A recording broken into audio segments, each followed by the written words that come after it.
নমস্কার বন্ধুগণ, আমার রিয়েল ঘোস্ট স্টোরি চ্যানেলে আপনাদের অনেক অনেক welcome and thank you so much আমাকে এতটা ভালোবাসা আর সাপোর্ট দেওয়ার জন্য। তো বন্ধুগণ, আজকে আমি একটা রিয়েল ঘোস্ট স্টোরি নিয়ে আপনাদের কাছে এসেছি। আমাকে গল্পটা বলেছে সোনিয়া গুপ্তা ফ্রম দিল্লি অ্যান্ড আজকে যে গল্পটা ও আমার সাথে শেয়ার করেছে প্রচুর মানে একটা অদ্ভুত ঘটনা তার সাথে ঘটেছে, সেটাও শেয়ার করেছে। আমি এটাকে ঠিক প্যারানর্মালও বলবো না, বা আমি কোনো নেগেটিভিটি নেগেটিভ কিছু বলবো না, বাট এটা যে কেন ওর সাথে ঘটেছিল আর কি কারণে ওর সাথেই ঘটেছে সেটা ও নিজেও এখনো পর্যন্ত জানে না।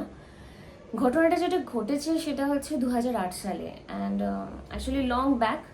তখন সোনিয়া নিজের ফার্স্ট ইয়ার বিটেকে ছিল। তো ওই সময় ও বিটেকে যখন পড়াশোনা করে, তো ও নিজের বাড়ি থেকেই পড়াশোনা করতো, মানে not was in hostel, she was in home only. বাড়ি থেকেই কলেজ যাতায়াত করতো আর বাড়িতেই সমস্ত কিছু ওর ছিল। তো এটা দিল্লির জানুয়ারির টাইম, মানে ভালোই ঠান্ডা ওই সময় ওখানে। তো আর সেই দিনটা না বৃষ্টি হচ্ছিল, মানে কাফি অন্ধকার একটা মহল ছিল দুপুর থেকে, আর বৃষ্টিটাও হচ্ছিল। তো ওই সময়তে ওদের সেমিস্টারের কিছু একটা ভাইবা চলছিল, ফার্স্ট সেম, ইউনো, বিটেকে ছিল, ইঞ্জিনিয়ারিং পড়ছিল, তো ফার্স্ট সেমের একটা ভাইবা চলছিল। তো ফার্স্ট সেমের যে ভাইবা চলছিল সোনিয়ার, ওই সময় ও সন্ধে ইভিনিং এর টাইমটাতে কোচিং এর জন্য বেরিয়েছিল। ইভিনিং মানে আমি ঠিক বলবো অ্যারাউন্ড অলমোস্ট 6টার পরেই, হ্যাঁ, আফটার 6 অনলি। তো পড়তে যাচ্ছিল, তো ওই সময় ভালোই বৃষ্টি হচ্ছিল as I said, and January মানে একদম ফার্স্ট উইকের দিকটা, তো ওখানে প্রচুর ঠান্ডা হয়। দিল্লির weather is like so freezing. এখন তো পলিউশনের জন্য এতটা ফ্রিজিং নয়, তখন তো খুবই হতো, অ্যান্ড 2008 মানে লং ব্যাক। তো ওই সময় ও নিজের স্কুটি চালাতে পারতো, তো স্কুটি নিয়ে she started from home only, and বৃষ্টি হওয়ার জন্য রাস্তাটা ভীষণ স্লিপারি ছিল। আর ও তখন নতুন স্কুটি চালাতে শিখেছে, তো ওর একটা প্রবলেম ছিল, দুজনকে নিয়ে চালাতে ওর একটু প্রবলেম হতো, মানে দুজন পিছনে একজন যদি বসে তো ওর একটু প্রবলেম হতো। অ্যান্ড স্পেশালি যখন কোনো উমেন মানে শাড়ি পরা অবস্থায় একটা সাইডে পা করে বসে, তো তখন ব্যালেন্সিংয়ে একটা প্রবলেম হয়। তো ও একাই সেদিনকে যেতে শুরু করে কোচিংয়ের জন্য, অ্যান্ড কোচিংয়ের জন্য যেতে যেতে হঠাৎ করে রাস্তায় ও মানে বৃষ্টি শুরু হয়ে যায়। যেতে যেতে হঠাৎ করে দূরে দেখতে পায় একজন মহিলা, মিড এজের একজন মহিলা ওকে লিফট চায়, অ্যান্ড রাস্তা ভীষণ স্লিপারি, মানে ভালো বৃষ্টি হয়েছে। তো ওকে লিফট চায়, তো লিফট চেয়ে বলে যে অ্যাকচুয়ালি আমাকে একটু লিফট দেবে, আমি হেঁটে যেতে পারছি না বিকজ এত স্লিপারি অ্যান্ড এত কাদার মধ্যে, আর বুঝতেই পারছো সন্ধে হয়ে গেছে, তো if you just help me and give me lift I will be very glad. তো মিড এজের যে মহিলাটি উনি যখন সোনিয়ার কাছে লিফট চাইছেন, তো সোনিয়া একটু ইতস্তত বোধ করে বিকজ ও দুজনকে নিয়ে চালাতে ভয় পায়, অ্যান্ড নিজেরই মানে একটা সাহস নেই যে আমি স্কুটি নিয়ে চালাচ্ছি, অ্যাকচুয়ালি নতুন চালাতে শিখেছে, নতুন চালাতে শিখলে যা হয়।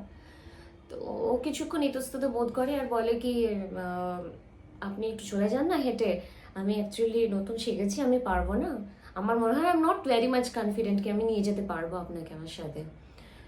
তখন ওই মহিলা আর কি খুব রিকোয়েস্ট করে কি প্লিজ না আমাকে একটু ছেড়ে দিন না, আমি ভীষণ আর্জেন্সিতে আছি, আমি এভাবে হেঁটে যেতে পারবো না, and it's started raining also. তো যাই হোক, তখন সোনিয়া অনেকক্ষণ মানে একটু বেহেস হওয়ার পর, লাইক বেহেস ঠিক নয়, কথা হওয়ার পর আফটার 2-3 মিনিটস সোনিয়া বলে যে ওকে বসুন, আমি চালাচ্ছি, আমি ট্রাই করছি। তো যাই হোক, সোনিয়ার পিছনে উনি বসে পড়েন।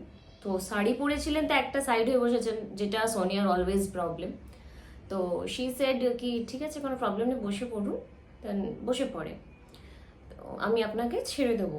যদিও সোনিয়ার কোনো প্রবলেম হয়নি ওনার সাথে যেতে।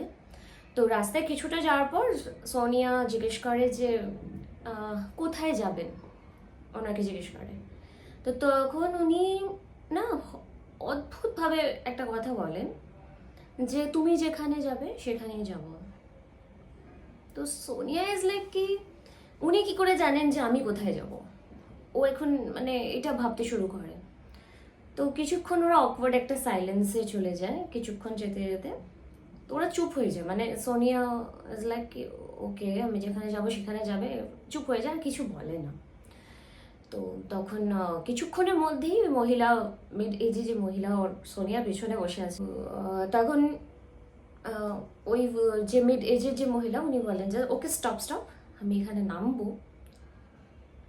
সোনিয়া ইজ লাইক এখানে তো সেরকম কিছু নেই, না জানে কোথায় নামছে অ্যান্ড কেনই নামছে, মানে ইট ইজ লাইক কি আমি একটা রাস্তা থেকে আপনাকে লিফট দিচ্ছি and this is like not the place where you want to get down from my scooty. ওটাও মনে মনে ভাবে, ওটাও বলে না যে এই জায়গাতে কোথায় নামবেন, কেনই নামছে।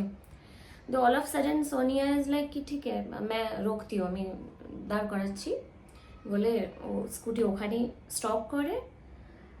অ্যান্ড স্টপ করার পরে যখন মানে অদ্ভুত একটা ব্যাপার, যখন সোনিয়া পিছনে ঘুরে দেখে শি ওয়াজ নট দেয়ার।